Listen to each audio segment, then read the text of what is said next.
Hello, so I plan to read The Art of Thinking Clearly by Rolf W. And this is number 1, Why You Should Visit Cemeteries. Survivorship Bias. No matter where Rick looks, he sees rock stars. They appear on television and on front pages of magazines, in concert programs and at online fan sites. Their songs are unavoidable. In the mall, on his playlist, in the gym. The rock stars are everywhere, there are lots of them, and they are successful.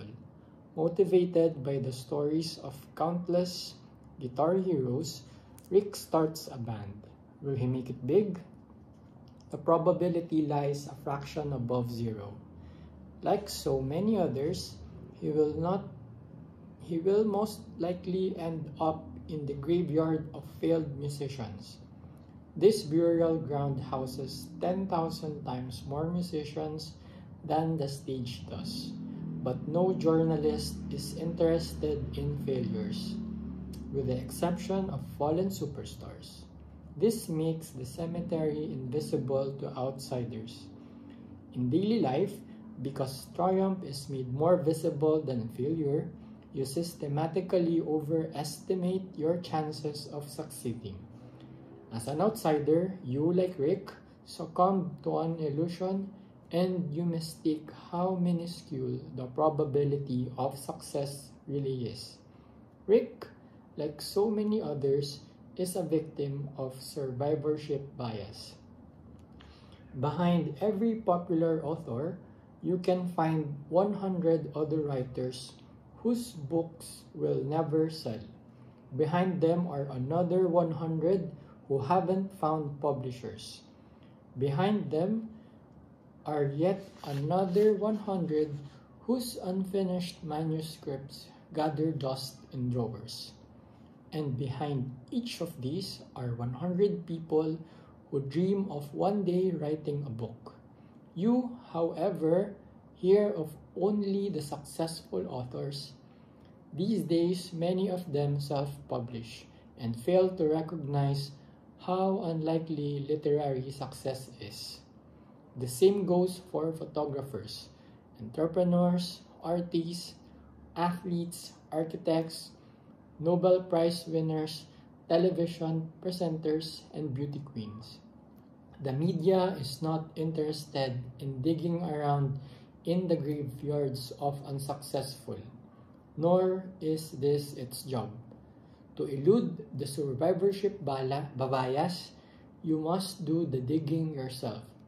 You will also across survivorship bias when dealing with money and risk. Imagine that a friend founds a startup. You belong to the circle of potential investors and sense a real opportunity. This could be the next Google. Maybe you'll be lucky. But what is the reality? The most likely scenario is that the company will not even make it off the starting line. The second most likely outcome is that it will go bankrupt within 3 years. Of the companies that survive these first 3 years, most never grow to more than 10 employees. So, should you never put your hard-earned money at risk? Not necessarily, but you should recognize that the survivorship bias is at work, distorting the probability of success like cut glass. Take the Dow Jones Industrial Average Index. It consists of out-and-out survivors. Failed and small businesses do not enter the stock market and yet represent the majority of business ventures. A stock index is not indicative of a country's economy. Similarly, the press does not report proportionately on all musicians. The vast number of books and coaches dealing with success should also make you skeptical.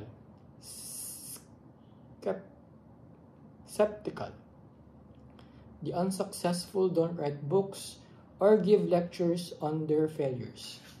Survivorship bias can become especially pernicious when you become a member of the winning team.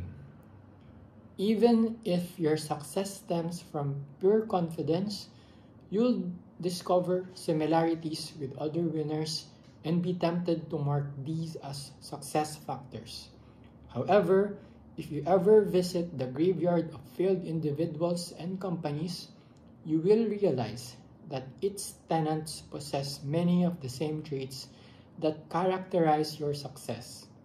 If enough scientists examine a particular phenomenon, a few of these studies will deliver statistically significant results through pure confidence. For example, the relationship between red wine consumption and high life expectancy. Such false studies immediately attain a high degree of popularity and attention. As a result, you will not read about the studies with the boring but correct results. Survivorship bias means this: people systemically overestimate their chances of success. Guard against it by frequently revisiting the graves of one's promising projects, investments, and careers. It is a sad walk, but one that should clear your mind.